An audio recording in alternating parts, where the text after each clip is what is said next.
ولهم عذاب عظیم او شته د دوی دپاره عذاب لوی.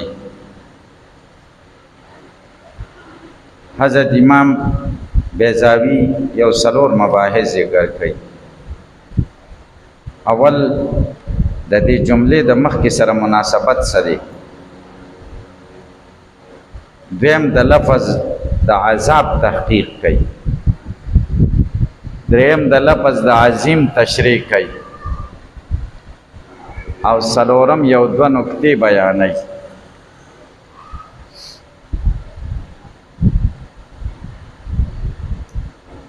اول مناسبت د دې جملې د مخکې سره.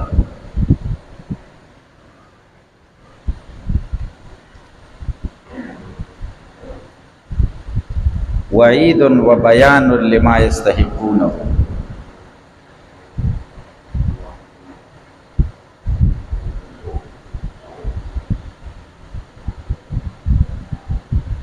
دې جمله کې وعید دی، ویرول دی، او بیان د هغه څه دی چې دوی مستحق د هغې دي. دوی باندې مهر لګول شوی او پردي دي وي، نو دوی په آخرت کې د څه مستحق دي؟ د عذاب عظیم. نو دوه سزاګانې ذکر شي. یوه د دنیا عقوبت چې مهر پې لګېدلی دی او پردي دي، او یو د آخرت. د آخرت عقوبت څه دی؟ ولهم عذاب عظیم.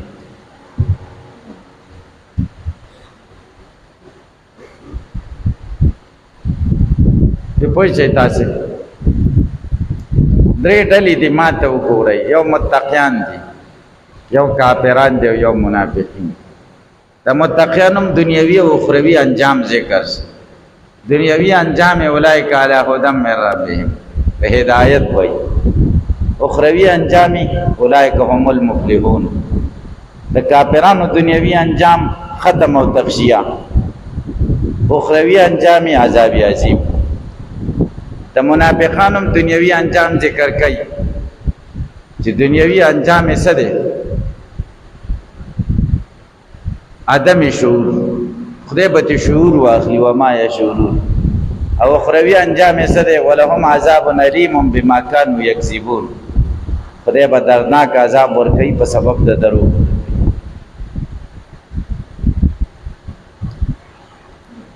که عذاب څه ته وایي؟ دویم بحث.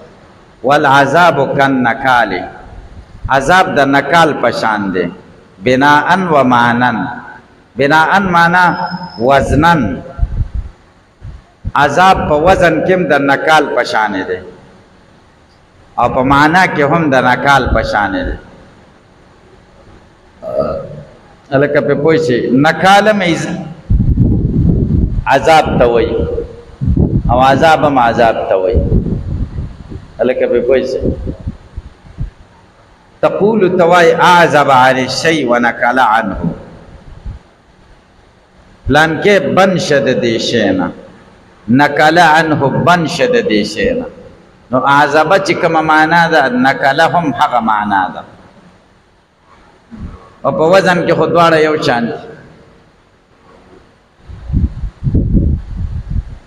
دا اعذب او نکل کله وایي؟ اذا امسکه، چې سړی د یو کار نه بن شي. اعذب عن الشیء، نکل عن الشیء. ومنه د دین الماء العذب، خوږې اوبه. خوږې اوبه، خوږو اوبو ته عذب وایي. عذب ولې؟ لأنه یقمع العطش، ځکه دا تنده ختمی، تنده بنده کی. ويردو ماتي قطقي رد قطي ته وي. ولذلك دی وجنه سمي دا وبنو مول کیږي نقاخا، په نقاخ سره.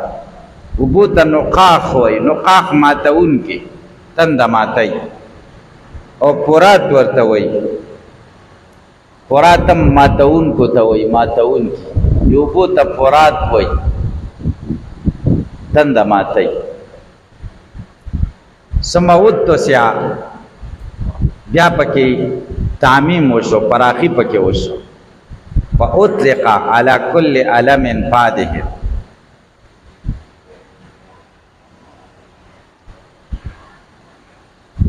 یلکا عذاب خود نکال پشانې دی په معنا کې نکال هغه عذاب چې سړی بند کړي د ګناه نه یو چا ګناه وکړه او دله دې سزا ورکړه نو بیا هغه ګناه کوي نو عذاب دی که او د دې عذاب پیدا څه شوه چې ګناه نه بند شو نو عذاب امساک ته وایي بندول نکالم بندولو ته وایي هلکه پې پوه شئ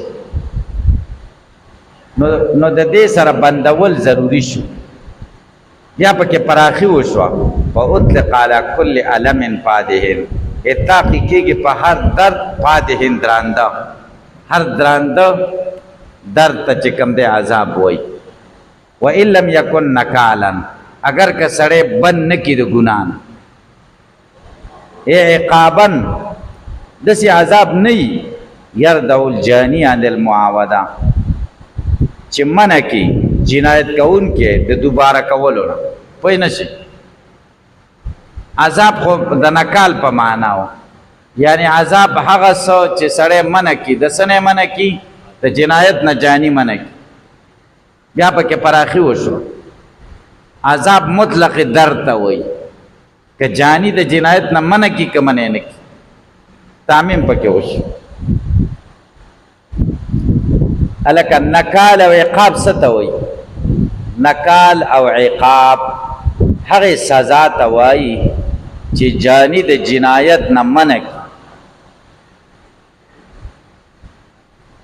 او عذاب هم حق جنایت ته وایي چې جاني د جنایت نه منع کړي خو کله کله مطلق درد ته هم عذاب وایي نو عذاب عام شو او عقاب او نکال خاص شو نو د عذاب او د نکال او د عقاب په منځ کې عموم خصوص مطلق شو فهو د عذاب عام منهما عام دی د چا نه منهما د دې دواړو نه دواړه څه دي خبر ځکه عقاب او نکال کې شی دي چې جاني د جنایت نه منع کړي دا شرط پکې شته دا مرتبه د بې شرطې شی کې دی او هغه په مرتبه د لا بې شرطې شي که جاني د جنایت نه منع کوي او که نه منع کوي دا ورسره د لا بې شرطې شی مرتبه دا عامه ده دا طبیعت مرسله ده طبیعت مرسله معنا قید پکې نشته او مرتبه د بې شرطې شی د طبیعت مقیده ده قید پکې شته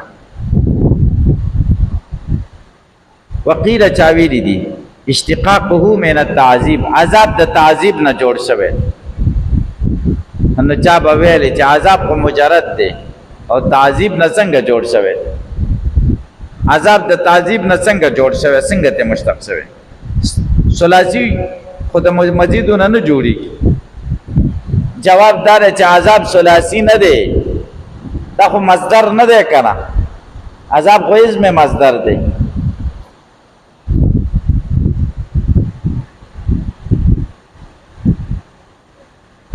نو چې عذاب جوړ شه د تعذیب نه نو تعذیب الذي وازاله العذب لری کول د خوږوالي تعذیب څه ته وایي باب تپیل تپیل یوا خاصه ازاله د ماده ده څه ده نو تعذیب څه معنا ده ماده لری کا تعذیب څه ته وایي ازاله العذب خوږواله د سړي ختمول جون کې خوږواله دی تعالی څوک عذاب درکې نو خوږواله دی ختم شي کت تقضیه لکه تقضیه څه ته وایي ازاله القضا قضا خسنی ته وایي د پیالې نه یا د جام نه خسړې لرې کول تمریض ازاله المرض مرض ختمول ازاله المرض نو تعذیب ازاله العذب عذب خوږوالی ته وایي تعذیب څه ته وایي خوږوالی ختمول خوږوالی نو عذاب مشتق دی د چا نه د تعذیب نه تعذیب ازاله العذب ته وایي نو عذاب هم ازاله العذب ته هلکه خدای تاسو پوه که به دی پوه شئ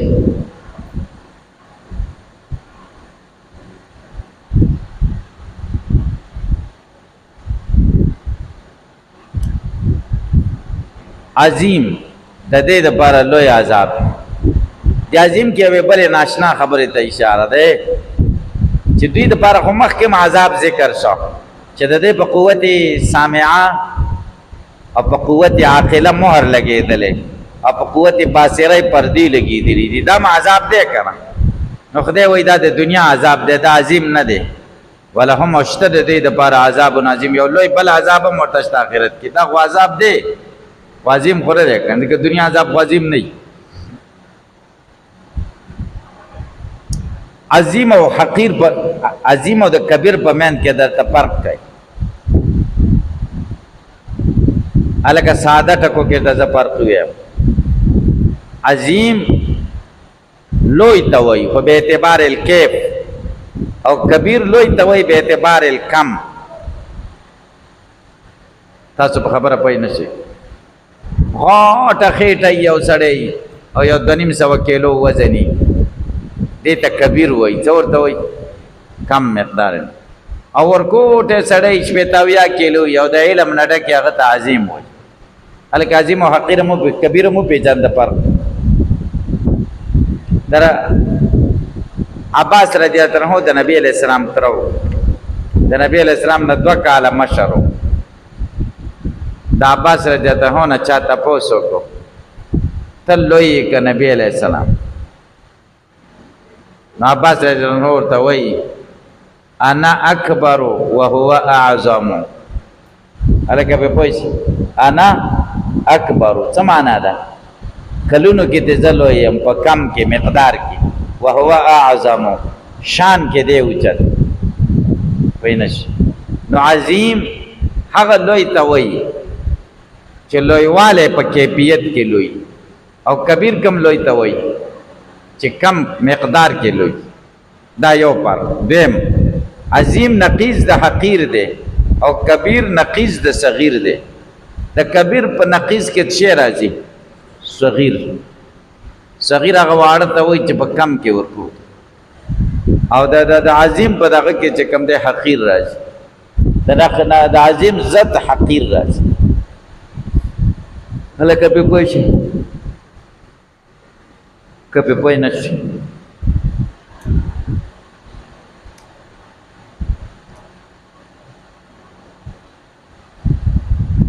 یا داسې یو چل خبره کوي چې حقیر دا د صغیر نه ورکوټي ته وایي حقیر د صغیر نه ټیټ دی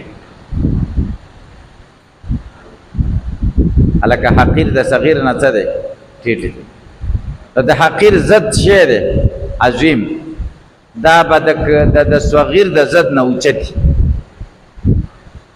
هلکه پې پوه شئ په حقیر چې په ټیټوالي کې ښکته ورغی نو د ده ضد چې عظیم دی هغه به په لویوالي کې بره بدللی خبره پوه نه شي ګورئ الحقیر دون صغیر حقیر د صغیر نه ښکته دی فالعظیم فوق الکبیر نو عظیم به د کبیر نه اوچتي عظیم به د چا نه اوچتي د کبیر نه ولې ځکه د عظیم ضد چې حقیر دی هغه په ټیټوالي کې ښکته دی د چا نه د کبیر د ضد نه چې څوک دی صغیر دی هلکه ریاض مولوي صاحب پوه شي پټکیا خو د ښه کړي چې پرېښی دی یخني ده ګرمي ده پوه نه شوي تاسو پې پوه شئ بس خبره خلاص څلورمه خبره ومعنى التوصیف به او معنا د توصیف په عذاب په عظیم سره انه دا عذاب اذا قیس چې کله د دې نسبت وشي بسائر ما یجانسه په ټولو هغو چې د دې په شان دي قصرانو جمیعو کمیږي د دې نه ټول پوه شئ پې چې د قیامت د آخرت او د جهنم داسې عذاب دی چې د ټولو عذابونو سره نسبت وشي نو ټول د دې نه کم دا د ټولو نه لوی وحقره دا ټول سپکیږي بالاضافه الیه په نسبت سره د جهنم عذاب ته ومعنى التنکیر فی الآیات او معنا د تنکیر په آیت کې یہ غشاوتون هم نکره ذکر کړه دا ولې او عظیمون هم نکره ذکر کړه عذابون عظیم معنا د تنکیر په آیت کې دا د چنا الابصار غشاوتون د دې پسترګو کې یو قسم پردی دی لیس مما يتعارف الناس ندی هغه چې خلک پیژني پوښي تنکیر د څه لپاره دی ابهام د پاره داسې پردی دی چې څوک پې نه چوي وهو التامی عن الآیات هغه پردی دي چې سړي نه آیاتونه پټوي د خدای د قدرت نښې ته پټوي ولهم من العظیم کې دا تنوین د دام د تنکیر د پاره تنکیر د ابهام د پاره ولهم من الآلام العظام او دی د پاره دردونه لوی لوی دي نو نازم یو لوی نوا د لا یعلم کنه چې دای ذات نه پیژني الا الله مگر الله دوی د پاره دومره لوی عذاب دی چې دا غي ذات الله نه غیر بل څوک نه پیژني نو دام د ابهام د پاره شو کنه بس